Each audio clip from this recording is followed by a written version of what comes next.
普打的算盘哦，是说，我要来孤立这个中国大陆，我要让所有人跟我站在同一边哦。那虽然我一边在惩罚你们，但是你们还是要站在我这一边，所以他这个算盘是不是打错了呀？他越是想要让大家跟他站同一边哦，他这个力道施起来，感觉上面越是孤立了他自己哦。我们来看看《华尔街日报》，他说啊，他是想要借由关税谈判来施压盟友哦，我们一起来孤立中国吧。他是用一种威胁的方式，并不是让大家心甘情愿、甘心乐意说跟你站在一边，而是我要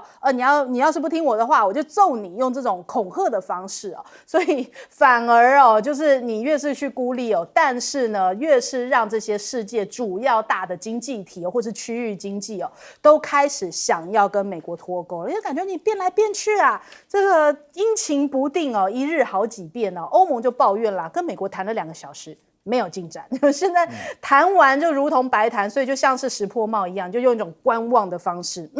我不会做重大让步哦，但我现在也没有要继续跟你往下谈的意思哦。还说呢，我们日本有很多牌可以啦，因为他们都记得这个川普跟泽伦斯基讲说 "You have no card"， 所以现在大家都很在意我自己有几张牌哦。所以日本说，我不怕，我慢慢来谈。那我们看到了这个石破茂，其实以前态度也不是这样子。一开始的时候，他是急着去找川普见面，2个人还很甜蜜的秀合照，说哎呀，感觉上面可以免除这个关税，有望啊。结果没想到才回国，马上川普就给他洗脸，洗的角质都去掉了。他就讲说，哇，那个日本对我们的态度很恶劣啊，马上对日本也是重磅关税哦。那所以我们看到了这一次这个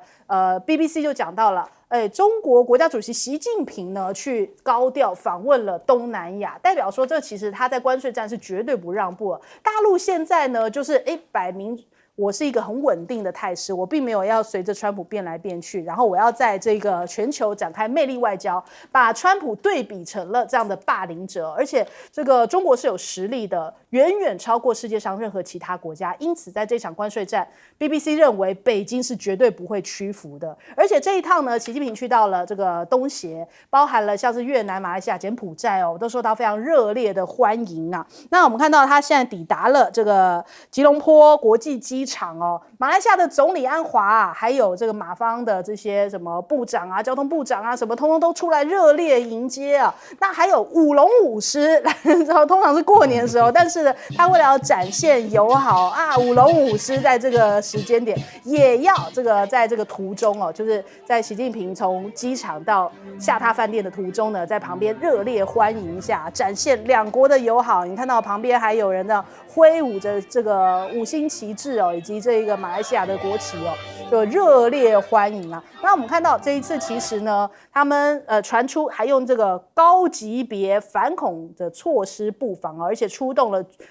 全屏无线电干扰的这个车来专车护送这个习近平的座驾。那这一次的座驾呢，好像是这个红旗N701 轿车，它这是事隔12年再去访问到了马来西亚，然后也是展开了新的黄金50年来推动中马命运共同体哦。所以看起来东盟已经站队了，东盟已经是要站在中国大陆这一头哦。那还有中越的合作，还包含了飞机啊，哇，这个恐怕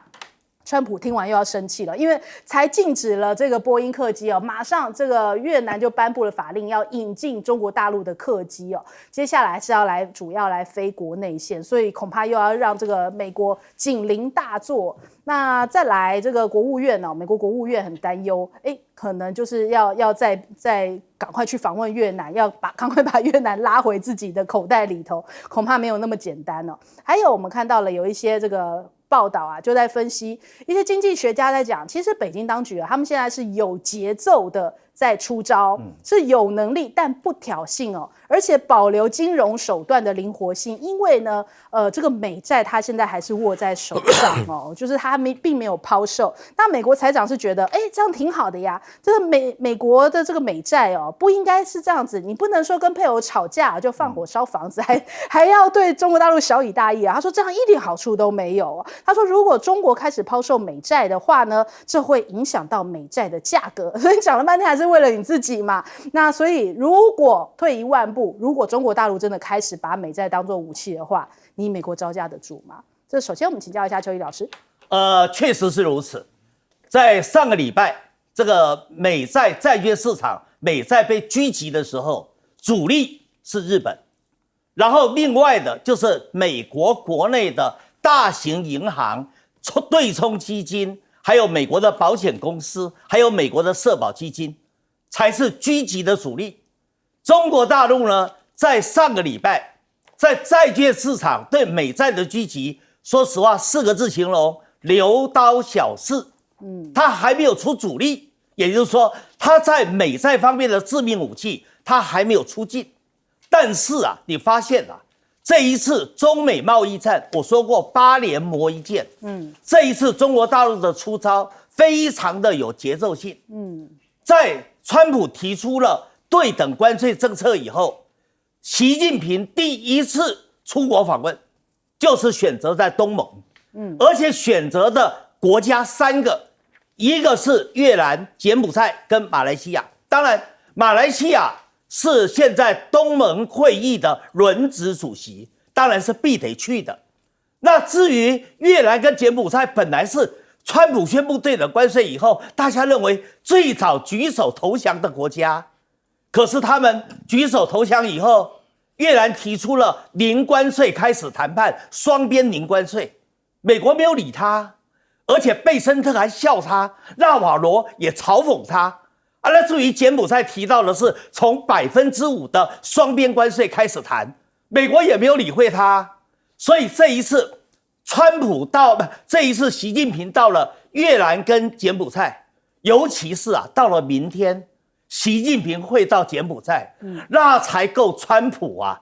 要气到可能高血压的，因为他到了柬埔寨就是非常重要的中柬合作的云南港，要开始挂牌了，要开始运作了。云南港就是一个深水港，最深的吃水18米，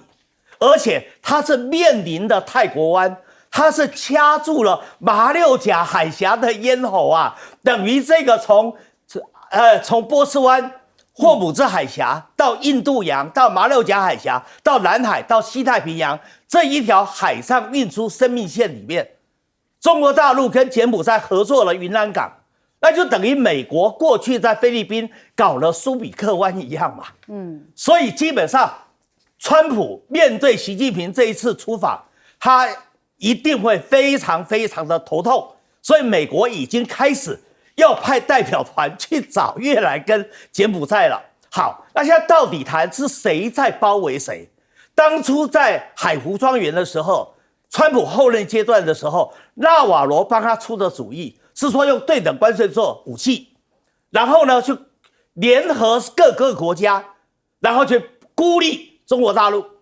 然后顺便呢去落实所谓的美债置换，也就是把现在主要是10年期的美债，把它换成长期的不加利息的，而且不能买卖的那个美国公债，长期公债，用这个方式想要赖掉美债，使美国那36.2万亿美元的这个美债到最后压力能够减轻，甚至完全消除掉。可是问题是，哪有那么简单的事情？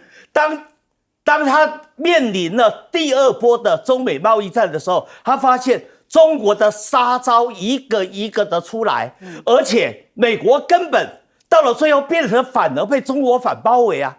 例如说像石破茂跟美国一谈判，他发现你川普就是一个言而无信、反复不定的人，所以石破茂对川普的态度是越来越强硬了。而且我说过，这一次在美债券市场里面对美债狙击的最大的阻力就是日本，这就是石破茂现在的做法。那至于他对欧盟的做法，就是采取抛砖引玉嘛，先让你西班牙过来，让你西班牙满载而归。所以整个现在欧盟的国家都想要靠向中国大陆了，这个可能都跳脱了原来川普的预期之外。好，来请教介老师。就是相对美国来讲，大陆基本上对美国的这个反制的工具相当的多了。对，另外大陆对内部的这个可能会引发的一些情势那手上的工具也很多。那相反的话，川普事实上等于说是他是什么？他一次就把所有子弹先打出去，然后慢慢一个再投降，一个一个投降。而且哪有一个国家一次对全世界宣战的？对，他不是只对付中国大陆啊，欧盟也在跟他也要对付啊，日本也要对付啊。所以川普，我觉得他真的是陷入了一个自己所创造的一个大流沙里面去，他慢慢在陷进去，可能最后真的很难救他。在目前的情况之下啦，那大陆事实上的话，这个对于美国，说实话还有很多工具没有用啊。刚刚美债还没有用了，手上还有7500亿啊。那另外一方面，美国的还有很多服务业从中国大陆赚进大概有2000亿美金的，每年有2000亿的。那这些都是中国大陆还没有在服务业的，对美国的这些对中国市场提供的服务业进行某种限制。那还有就是说，当然稀土啦，稀土它有17种品项，中国大陆还可以用的还有。那所以就变成就是说，大陆是怎么讲？是招是一招一招的出，不是像川普现在是所有的招一次用完，到最后就是节节败退。中国大陆是准备打长期抗战，打持久战。对，所以呢，这些手上的这些武器是不会一次用尽的，而且整个说起来，大陆也评估过了。你现在中国大陆卖100块钱，只有14.7块是卖到美国市场，这么小一块，说实话，你美国要来用这14.7的这个7块钱来影响中国，那简直是痴心妄想。那大陆事实上这个14.7块钱，100块钱卖出去，有17块到美国市场，它可以找到分散而他最希望是开拓国内的市场。所以他现在大陆正在讲说，优质的国内产品要在国内消费，让国内的消费者也能够享受到中国大陆这些优质的产品。过去都是在做外销嘛，对，所以这个是必然转型。另外像我看了很多大陆的这些生产商，现在都是等于说到全世界去参加商展，把重点放在欧盟、东盟，然后放在中东，放在中南美。所以过去因为没有这个需要，所以对美国的市场可能依赖比较重一点。现在没有这个，现在有这个新的形势化，自然是分散市场。那所以就变成就是说，我觉得美国就是说，他高估自己能力低估中国大陆能力，才会今天造成美国这个怎么讲呢？四面楚歌的窘境啊。刚大使在讲的时候，我就想到一个画面，就比方说这个川普站在冰上面，然后自己这样子凿开了所有，然后自己掉下去，就跟所有人为敌，你就是让自己给陷落进去而已嘛。我们来问一下舰长。川普说这个习近平主席到达越南，其实也就是说，中越两国想要搞垮美国，他有没有讲错啊？其实这一次美国就是想用关税来搞垮中国，所以他把整个中国供应链的这一些协力的国家，例如说柬埔寨科了49%的税，他对于越南科了46%的税。当然，习主席现在就是要到这些国家，而且他每到一个国家之前，那个国家的主要报纸都有他的投书。那也就是说，我们看到现在到了马来西亚，他的投书的标题是冲破单边主义，保护主义逆流。意思是什么？他就是讲你川普结果你川普说是那个你想要用关税谈判来孤立中国，那你有没有讲错因为我们来看这一次就是我们刚刚讲到的课税最重的，除了中国之外，也就是东盟国家。那这些东盟国家呢，偏偏他们就是 RCEP 主要的成员。那这些 RCEP 主要成员，其实就是我讲的中国供应链，中国提供这个上游的那个关键零组件给这个越南、柬埔寨、泰国这些国家组装之后卖到美国去，结果你美国是怎么说的？你美国说这叫做洗产地洗产地基本上来讲，这个当地的国家除了税之外，他赚不到什么钱。那人家为什么愿意这么做？因为这个让整个东盟国家除了能够让人民就业之外，它也可以让它的整个产业开始萌生，然后慢慢的向上提升那这个也就是我们常常在讲中国大陆就是牵着手让大家一起富起来，美国就是卖武器让全世界打起来。好，我们先休息一下，广告之后马上回来。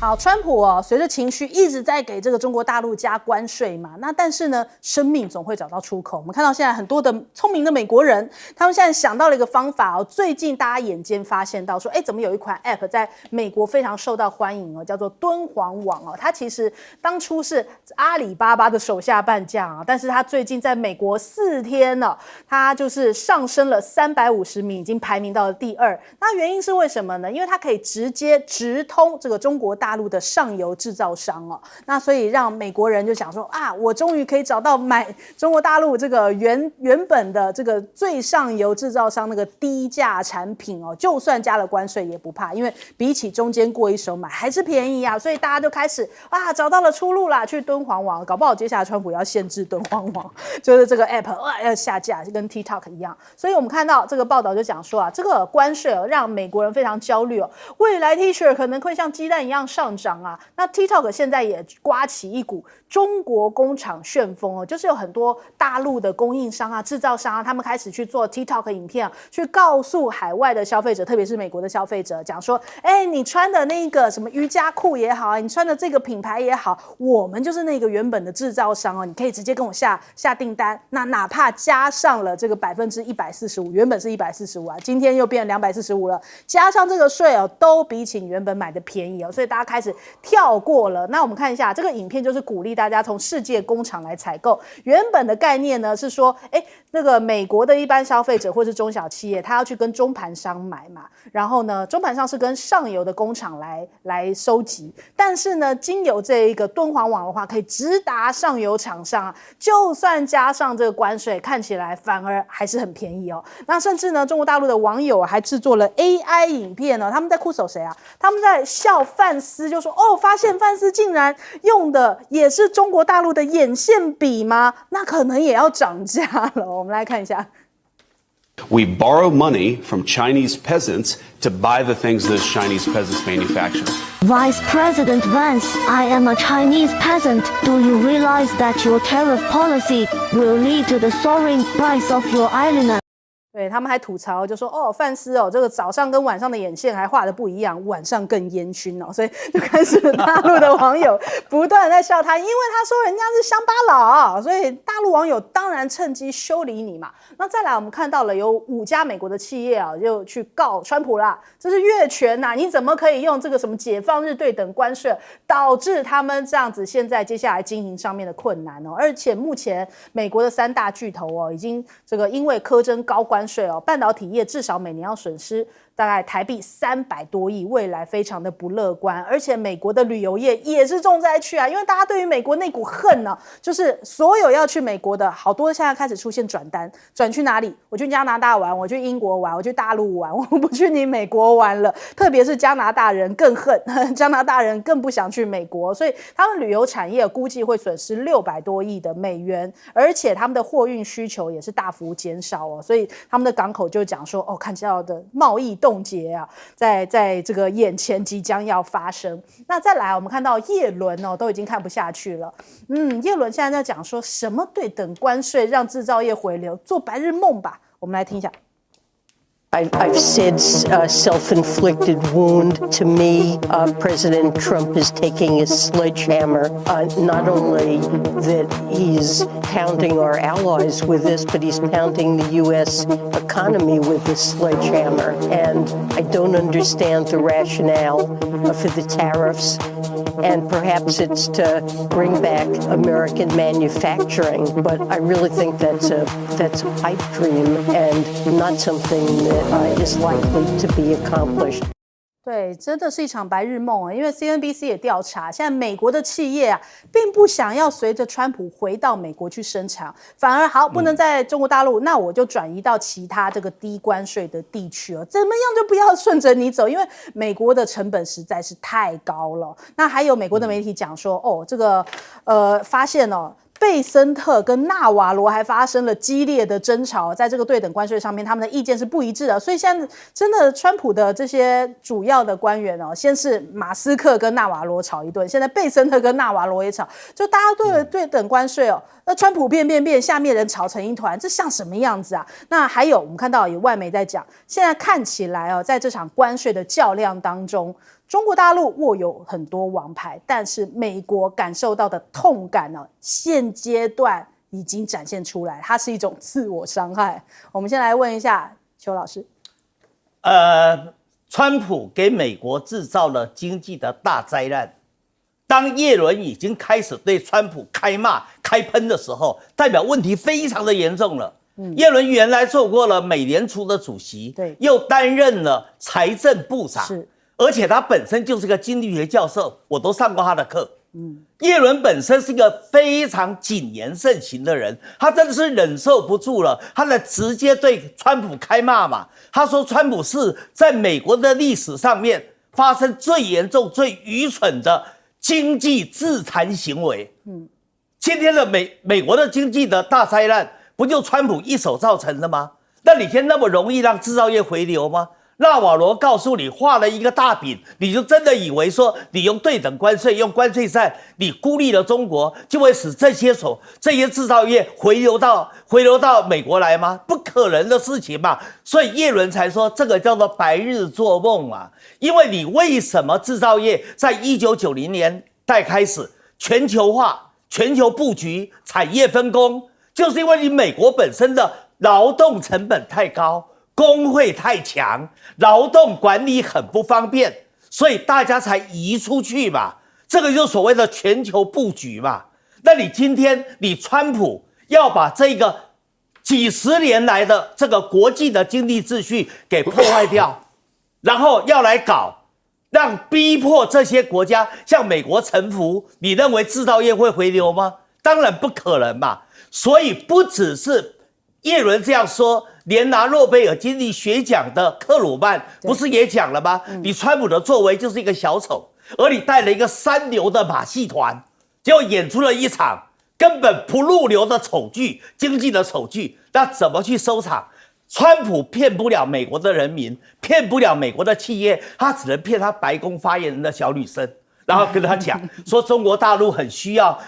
美国，要赚美国人的钱。说实话。你只要白宫发言人看看自己身上所穿的一大堆都是 Made in China， 对不对？你到了川普的大楼一进去，到处都是中国制造的产品嘛。你没有了中国制造，你美国的大家就会感受到民生高度的不便，而且刚才大使不是讲了吗？它会引起严重的通膨跟衰退。这样子，美国人民的痛苦指数会大幅度提高，所以川普的支持度已经掉到只剩下40%出头了，未来还会继续掉的。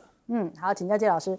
对，现在就是说，美国国内知名的经济学者啊，还有美国这些重要的经济机构的这些经济专家，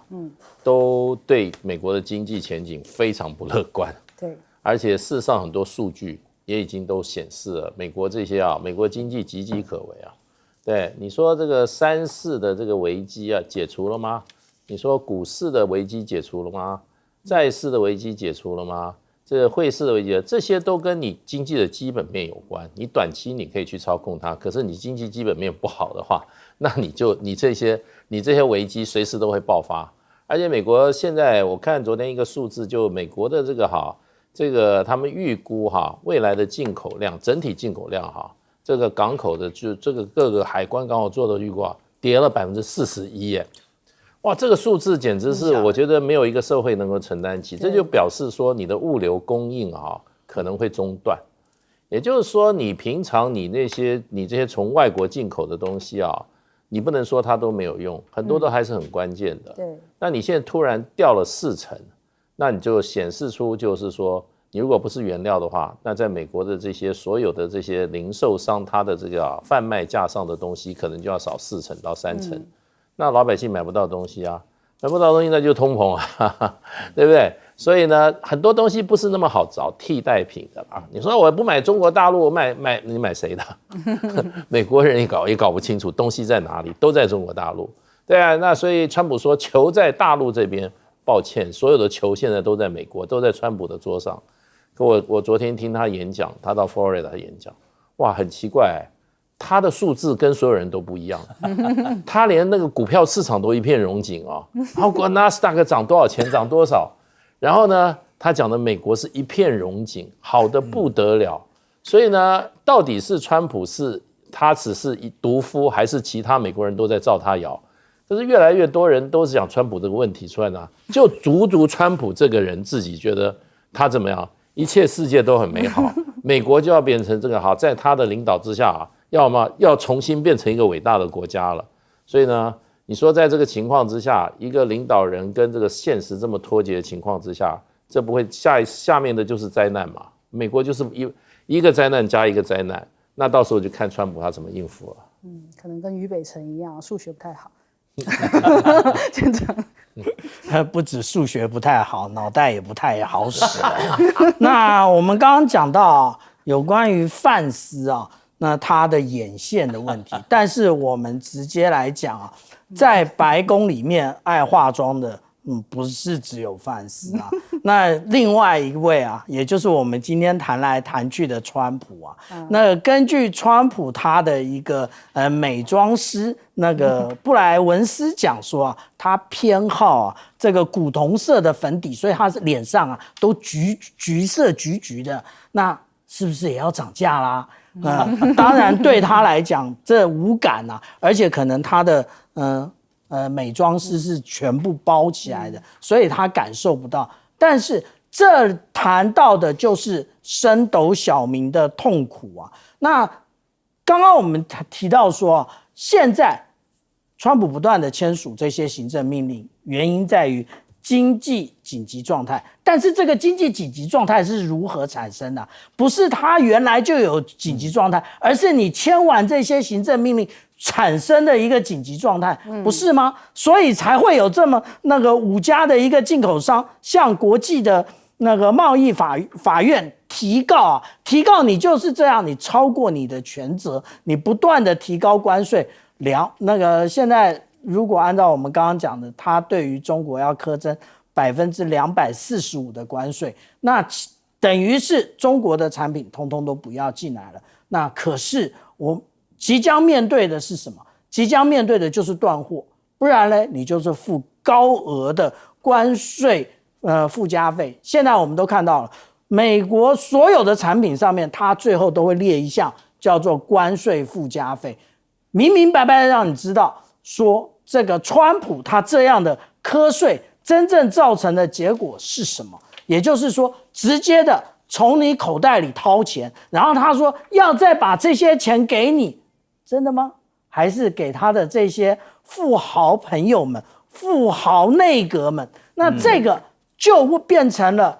他政治风暴的核心了。那当这一个大家慢慢确认这个事实的时候，期中选举1年多后的还要选吗？你想选什么？最后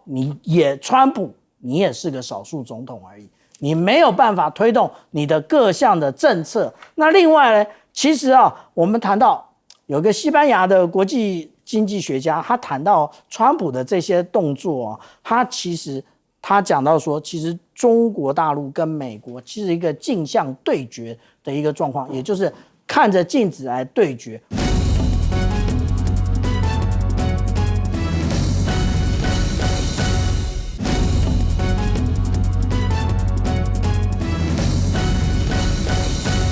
我们来看一下这个最新消息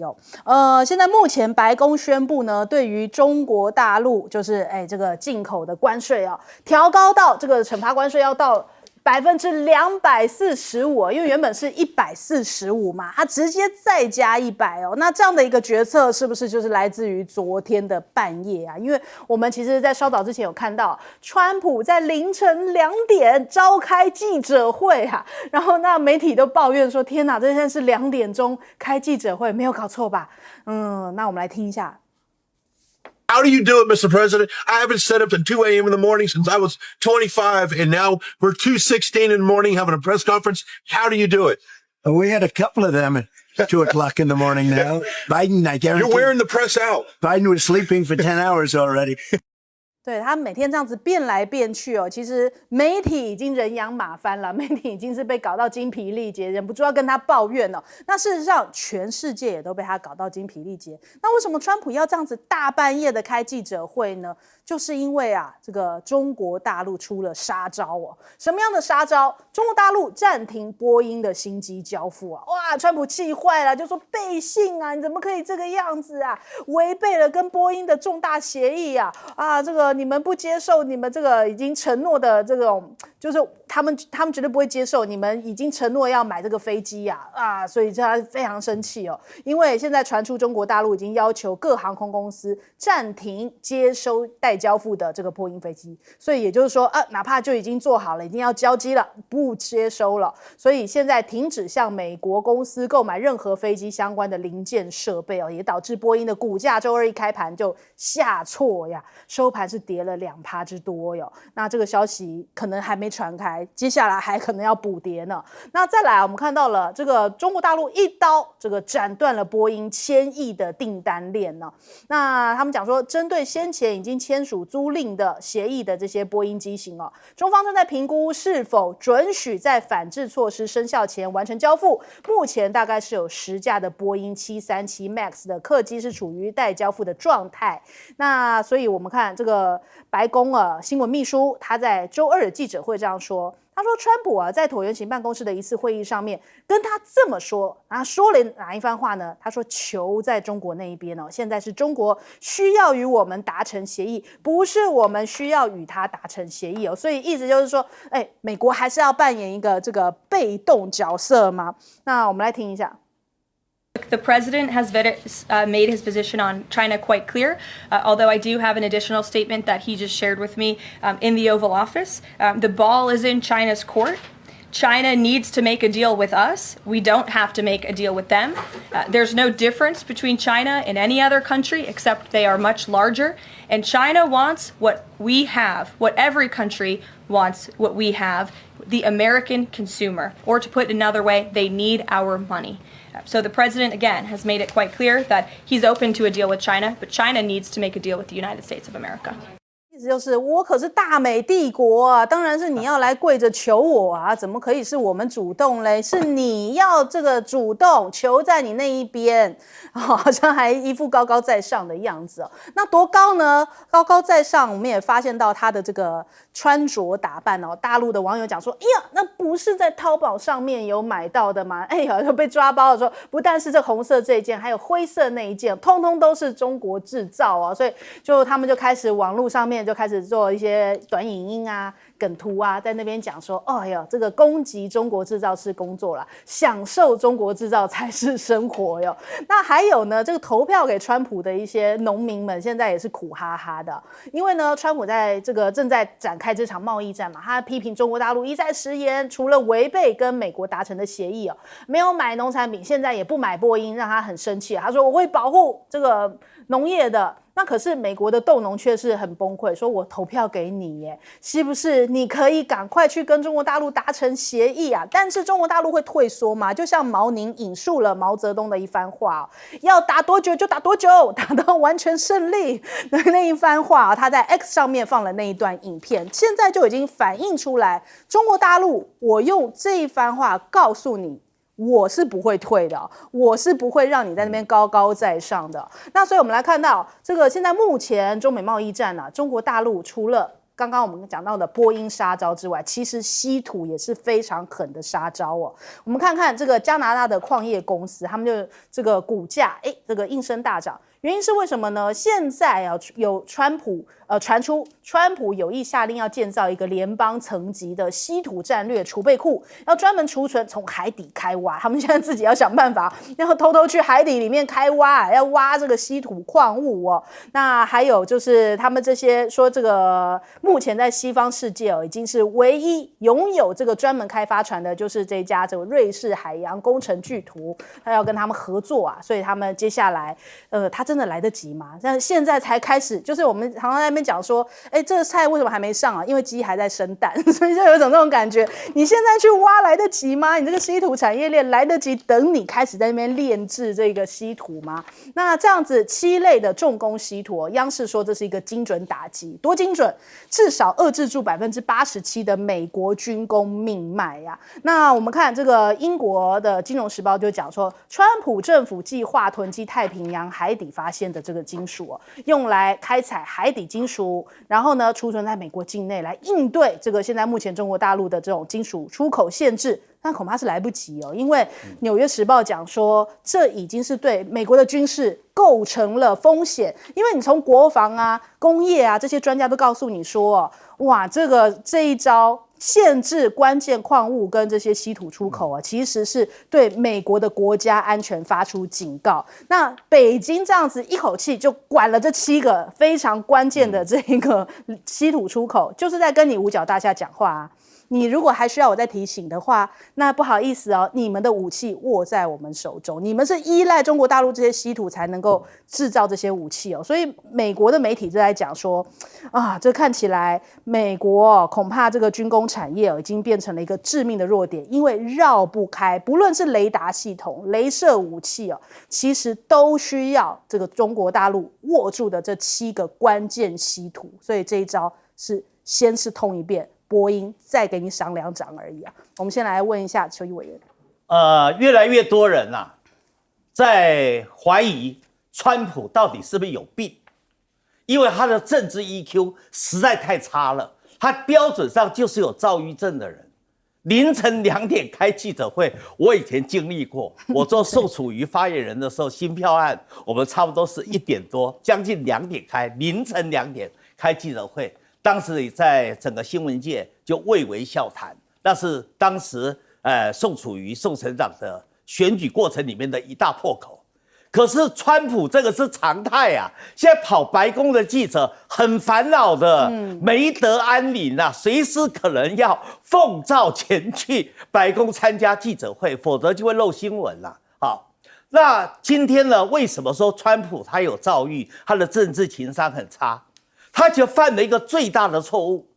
就是频频出招，而且反复不定。对，你想想看，他对大陆的对等关税从34%到现在主持人说的245%，他到底调了多少次？他简直就把这个中美之间的关税战当成是儿戏在做嘛。一个美国的大总统，把他跟世界的第1大、第2大强国来搞一个像儿戏一样玩数字游戏的这个关税战啊，今天34，明天84，然后明天104，明天124，那现在又调到245，你不觉得他是个神经病吗？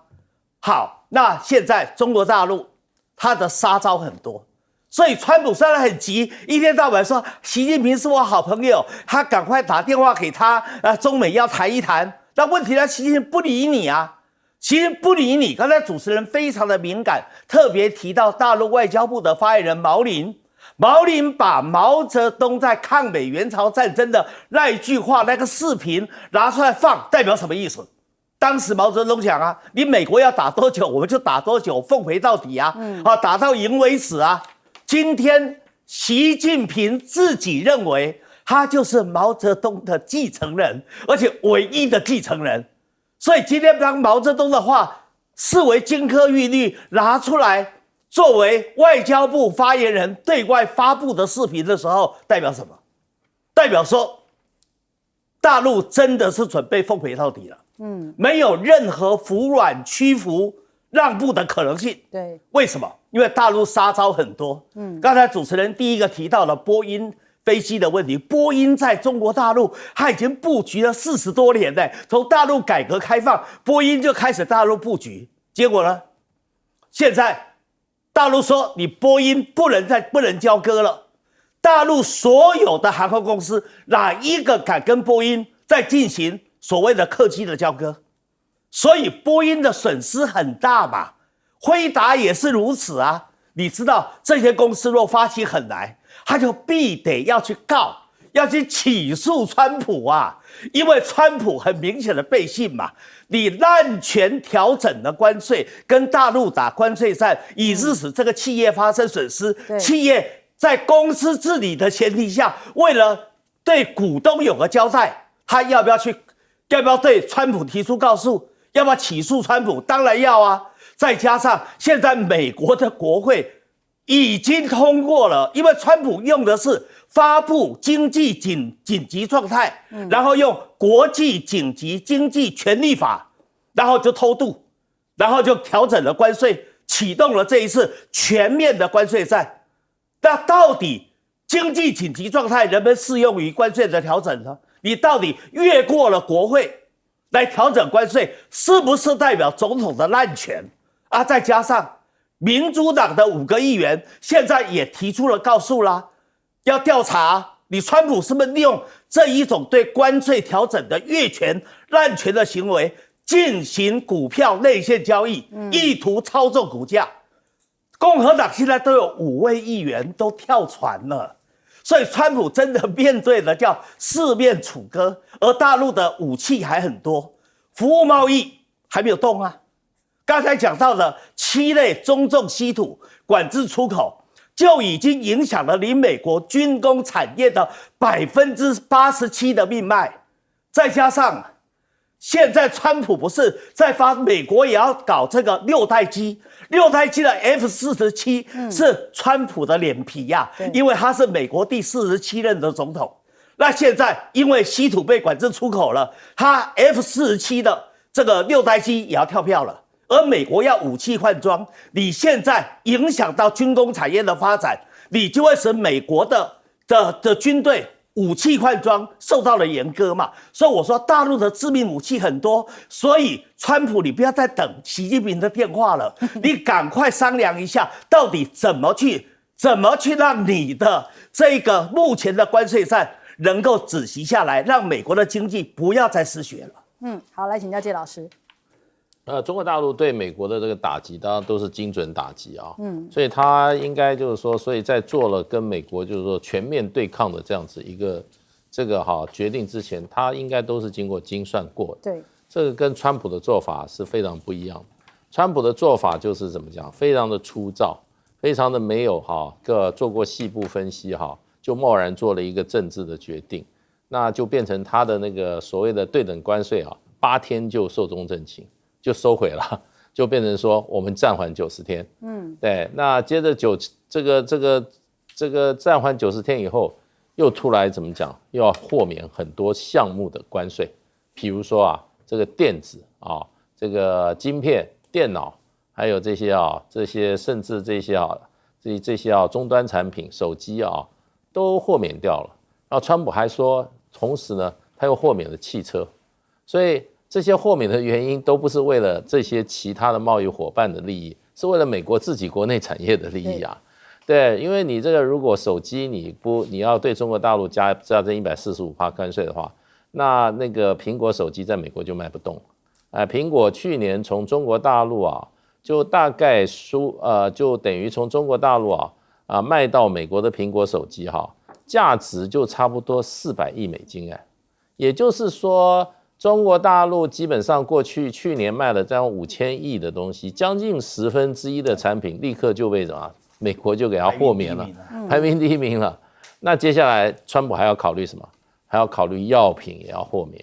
因为美国的药厂它的这些药的基础药品大部分都是中国大陆帮它提供，所以如果说中国大陆的这些药品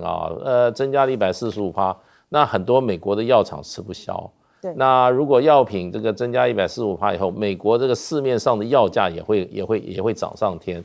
所以就基本上就是说，川普这个政策非常非常的粗糙，所以呢，他推出以后行不通的地方，他就自己怎么样，自己就怎么样，摸摸鼻子就说，这个也豁免，那个也豁免。可是相对中国大陆来讲的话，针对美国的产品的话，基本上第一个飞机，这是美国的要害。第二个呢，军工产业也是美国的要害。第三个呢，农产品也是美国的要害。就是说招数不多，可是呢，招是很致命的。所以这一场，我觉得这一场的这个中美的这个贸易大战哈，你可以看出来中国大陆哈稳如泰山，一个命令一个决定做下来没什么好打折扣的，倒是川普现在怎么手忙脚乱，还要这个好只漏，到处都在漏水，那都是漏在美国，所以川普我觉得他的麻烦才刚开始，他后面还有更多的麻烦。好，请教舰长。川普在异想天开，他说，既然稀土被中国卡脖子，那怎么办？他说，那我们就到太平洋去挖。太平洋的这个深度可以挖得到他讲的稀土的地方2000公尺。对不起，又讲到了美国的短板，又讲到了美国的缺点，又讲到了美国办不到，你就造不出船来嘛？那你怎么挖呢？你是准备像那个苦尽甘来，遇到你一样那个海女一样，背个气瓶就下去捞吗？2000公尺啊，对不对？其实我们讲到啊，它要由这一种船来担任，那这种船呢，它下面有一个小小的叫做海底收集系统。那这个海底收集系统呢，也就是我们这边所看到的图啊，它是以吨来计算的，所以你一般的船是办不到的。然后它在海底，然后进行收集，然后再把这相关的电力往下送，以及它的输送带往上送。这个就是我们讲到你嘴巴讲得很快啊，可是你办不到啊。那你要跟别人合作，那你要怎么拆账呢？那其实我不断的强调啊，现在川普这样做，其实就是帮中国大陆创造了一个难得的战略机遇。也就是说，之前你的那个737出了这么多的问题，那中国大陆不想买，可是呢，我们之前已经下了订单，现在正好就这个机遇就来了。你不是美国可以用芬太尼来进行各种的关税来加成吗？那现在可不可以用关税的问题来卡住你的波音的737、777这些飞机？这些飞机都是中国大陆用的最多的，例如说南方航空啊、厦门航空啊、中国国际航空啊。那中国大陆不用，有被你卡到吗？没有啊，为什么？因为中国商飞做的 C919， 那我们的主持人有做过啊。那这一个919呢，其实它已准备啊，在今年9月，通过欧洲航空安全局的验证，也就是说，未来可以卖到欧洲，它的飞机可以飞到欧洲去啊，不用飞你美国啊。而且我们讲到啊，这个 C919 的部分，它有非常多也是协力的组成啊。引擎一定要跟你 GE 买吗？一定要跟你的普惠买吗？不用啊，可以跟英国的克莱斯勒买，劳斯莱斯买啊，对不对？所以当你在做这些决定的时候，请注意一下，这个市场上有多少的替代产品正在虎视眈眈的准备杀进中国市场，你川普真的是倒大霉了。